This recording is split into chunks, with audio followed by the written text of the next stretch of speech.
Bienvenidos, sean muy bienvenidos y muchas gracias.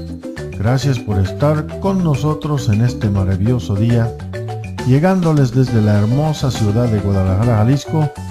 Yo soy John Anthony Michel y esta es una serie de videos tutoriales sobre el derecho mexicano. Para usted, abogado, que quiere un pequeño repaso sobre estos temas tan importantes, alumnos en toda la República Mexicana, no se desesperen, la ayuda que han buscado ya está aquí. O simplemente, si eres del público en general y quieres saber un poquito más sobre el derecho, estos videos son para ustedes. Esperamos que sean útiles para lo que sean sus necesidades. Una vez más, yo soy John Anthony Michel y muchas gracias por acompañarnos. Muchos saludos, amigos, compañeros, abogados, estudiantes y público en general. Muchas gracias por estar otra vez con nosotros en esta serie de videos tutoriales sobre el derecho mexicano. Estamos hablando del procesal del trabajo, el derecho procesal del trabajo, sobre las acciones y excepciones.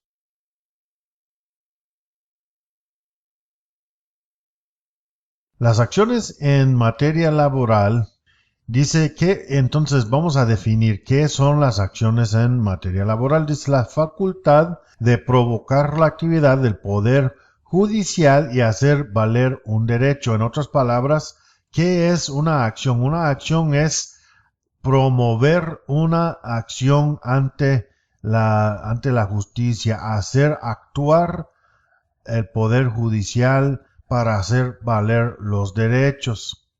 Dice, las acciones laborales son el punto de partida o inicio de todo procedimiento laboral.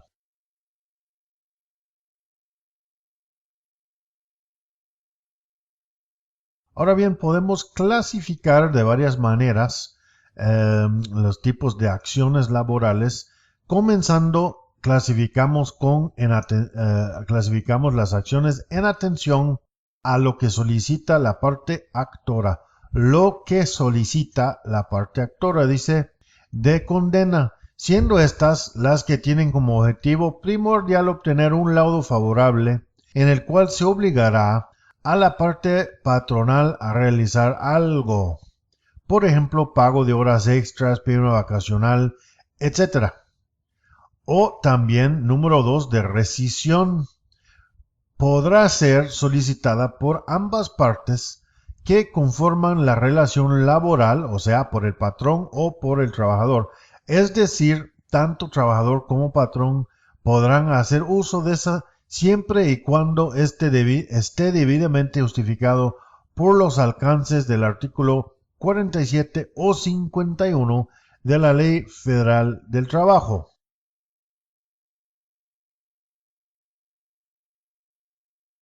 Ahora bien, también podemos mencionar otra clasificación de acción laboral. La modificación, dice, sin afectar el vínculo laboral de las partes, se realiza para transformar una situación jurídica que ya existía, como generalmente sucede en la revisión salarial o contrato colectivo.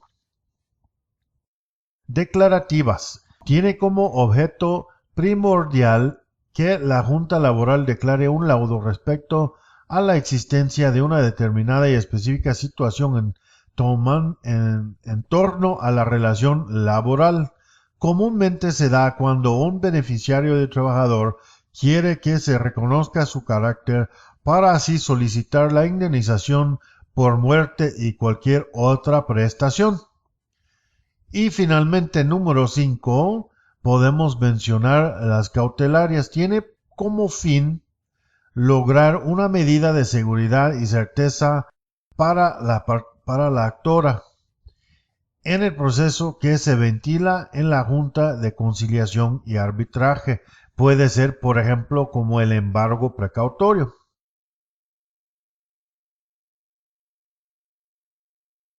Ahora bien, vamos a clasificar o vamos a platicar sobre los diferentes tipos de acciones desde el punto de vista material en que se puedan dividir.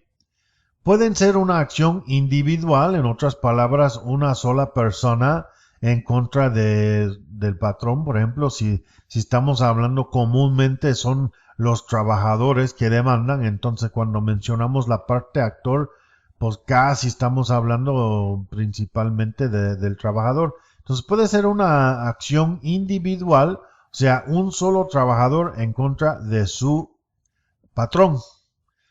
Acción colectiva, pues obviamente estamos hablando de una colectividad de personas. Ahora, acción de dar, o sea, ¿qué es lo que están pidiendo? Pidiendo que la dación de algo.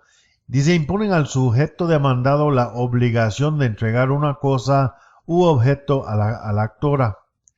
De hacer, pues ya sabemos, si de dar es dando un dinero, una cosa, un objeto, de hacer es pidiendo que se le ordene a la parte demandada que hagan algo, o de no hacer, ordenar al demandado a no ejecutar una determinada acción.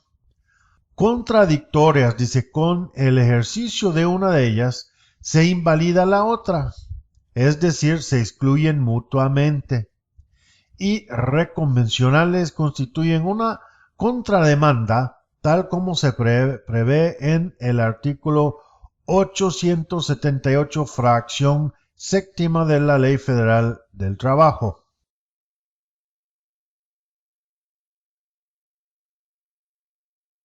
Ahora ya hemos hablado de los diferentes tipos de acciones en materia laboral. Ahora vamos a definir bien qué es una excepción.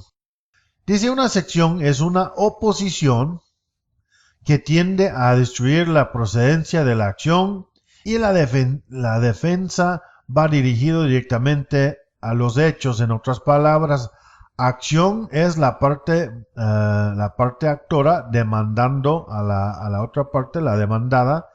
La excepción es lo que opone la parte demandada. Excepciones en materia laboral. Dice que la Ley Federal del Trabajo da realmente un concepto muy vago sobre lo que son las excepciones. Realmente solo lo que dice en su fracción 878, fracción 4, el artículo 878, fracción 4, dice, hablando de las excepciones, dice, en su contestación, el demandado opondrá sus excepciones. Y es todo lo que dice, opondrá sus excepciones y defensas debiendo referirse a todos los hechos aludidos en la demanda. Entonces, si la demanda del trabajador dice, mi patrón violentó mis derechos laborales de las siguientes tres maneras. 1, bla, bla, bla. 2, bla, bla, y 3, bla, bla, bla. Entonces hace 3 quejas, levanta 3 acusaciones contra el patrón. Dice que efectivamente la contestación del patrón debe de tocar todos los temas tal y como se han tocado en el escrito original. Entonces dice, afirmándolos o negándolos y mencionando los que ignore cuando no son hechos propios.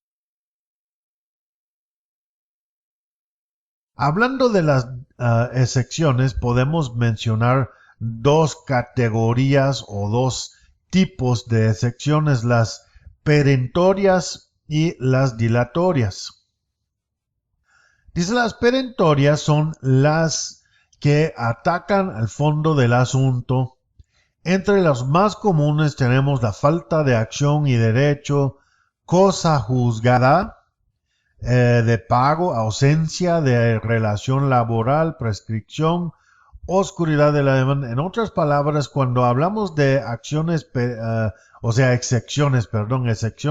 perentorias, estamos atacando realmente el proceso, estamos hablando del fondo del asunto, estamos argumentando de que realmente esta acción no procede por X motivo.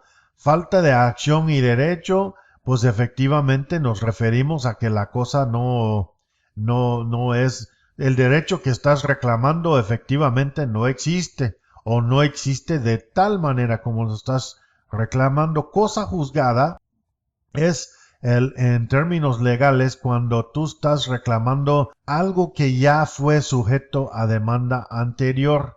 Tú no puedes demandar y luego ya después de resolver la demanda volver a demandar sobre los mismos hechos. Entonces, en ese caso, la parte demandada levantaría una excepción con la base de cosa juzgada, diciéndole al juez efectivamente lo que me están demandando, lo que están reclamando, ya fue parte de una demanda, entonces ya fue resuelta y no puede ser juzgada una segunda vez. De pago, de ausencia, bueno, esta es una ausencia de la relación laboral, ya se entiende. Realmente están argumentando, yo no trabajo, esta persona no trabajó para mí. Prescripción, que perdieron el derecho de proceder que se transcurrió el tiempo, ya está prescrito la acción. Oscuridad en la demanda. Oscuridad simplemente se refiere a que la demanda no está clara, está oscura, no se le puede entender, no tiene, como comúnmente decimos, no tiene ni pie ni cabeza.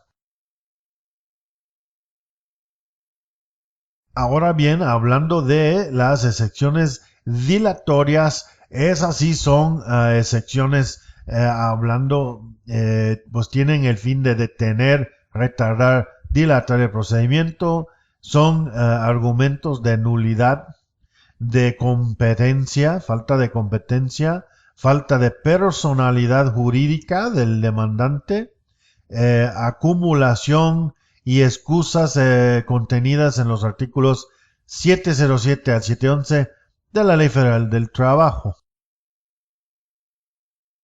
Hablando de la prescripción, porque eso es ya una excepción muy grande, dice la prescripción es la pérdida de posibilidad legal de ejercer los derechos ante las autoridades laborales por el simple transcurso del tiempo en la que la propia ley señala para ello. Regla general dice, las acciones de trabajo prescriben en un año.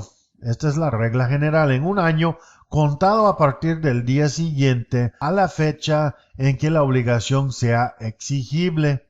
Ahora bien, hay también excepciones. Entonces, excepciones, ¿verdad? Exceptuando los que prescriben en un mes, dice las acciones de los patrones para despedir a los trabajadores, disciplinar sus faltas y efectuar descuentos en sus salarios. Y las acciones de los trabajadores para separarse del trabajo. Esos dos casos, la 1 y la 2, acciones de los patrones para los casos que hemos mencionado, y las acciones de los trabajadores para separarse del trabajo prescriben en un mes. En 2 meses prescriben las acciones de los trabajadores que sean separados del trabajo. Corre a partir del día siguiente a la fecha de separación.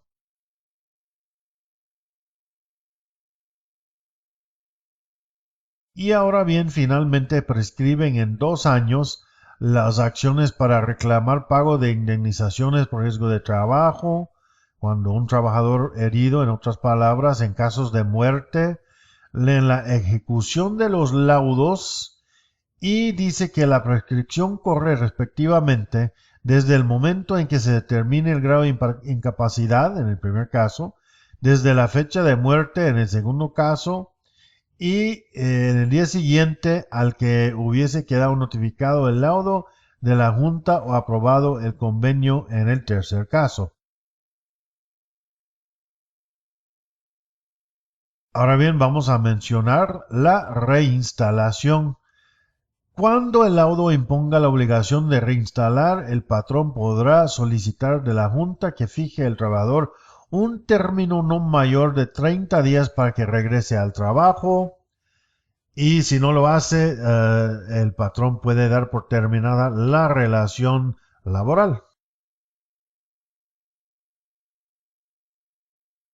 Hay dos casos marcados en la ley que impiden que comience a correr la prescripción: contra incapaces mentales y contra personas en servicio activo del militar en tiempo de guerra.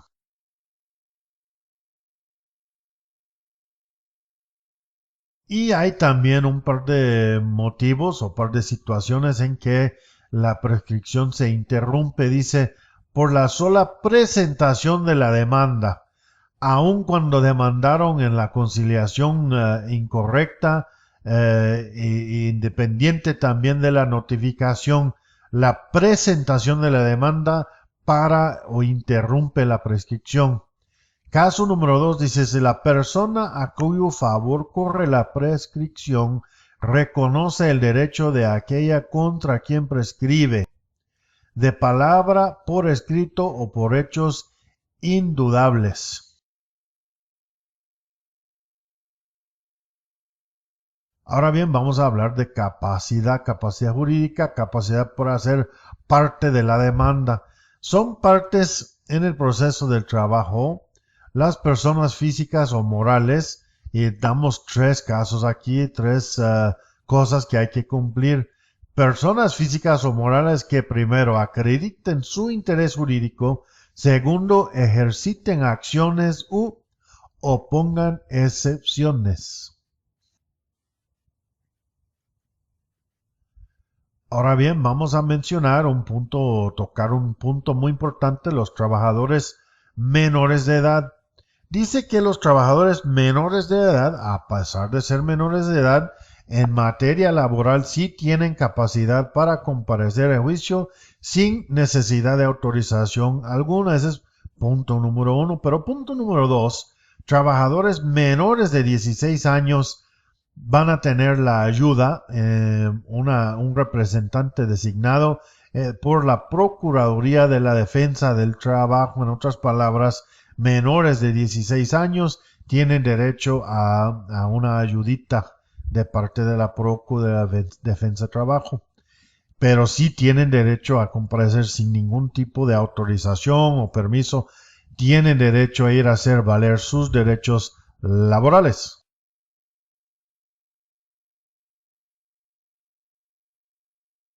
Entonces tenemos un poco de información aquí sobre personalidad de los apoderados. Dice, el apoderado de la persona física podrá hacerlo mediante poder notarial o carta poder firmado por el otorgante y 2 testigos. Representante legal de la persona moral, sin embargo, deberá exhibir un testimonio notarial. Y cuando la compareciente actúe como apoderado de la persona legal, no representante, vea que tenemos aquí dos figuras, el representante legal y el apoderado.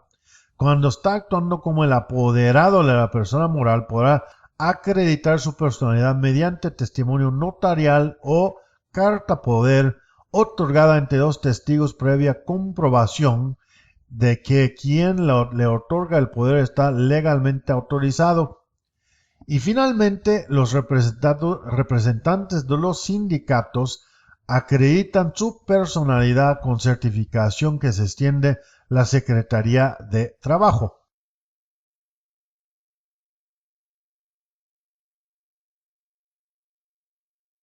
Y bien, vamos casi terminando, hablando de la personalidad todavía. Dice, las juntas podrán tener por acreditada la personalidad de los representantes de los trabajadores o sindicatos sin sujetarse a las reglas del apoderado legal, siempre que los documentos exhibidos lleguen al convencimiento de que efectivamente se representa la parte interesada. Simplemente que la Junta de Conciliación vea los documentos y se convence de que son legítimos y que esta persona realmente representa a quienes dicen representar. Pero los trabajadores, los patrones, las organizaciones sindicales podrán otorgar poder mediante simple comparecencia. previa identificación, o sea, llegar a la Junta de Conciliación, identificarse y dice ante las juntas del lugar de su residencia para que los representen ante cualquier autoridad de trabajo. La personalidad se acreditará con la copia certificada que se expida de la misma. Y bien, siguiendo hablando adelante todavía sobre la personalidad, ¿cómo se hace realmente el proceso para acreditarse como persona autorizada? Exhibiendo copia simple fotostática para su cotejo con el documento original o certificado por autoridad, el cual les será devuelto de inmediato. En otras palabras, si vas a ser representante, tienes que llegar con tu carta notarial o tu carta de representación, como sea, el original o copia certificada y una copia por aparte fotostática. Y lo que van a hacer es cotejar, o sea, comparar los dos documentos, los dos papeles, ver que son iguales, certifican la copia fotostática simple, lo meten al archivo, al expediente, y te entregarán de regreso la copia original que presentaste para cotejo. Ahora vamos a hablar de una palabrota bien interesante, bien importante, litisconsorcio.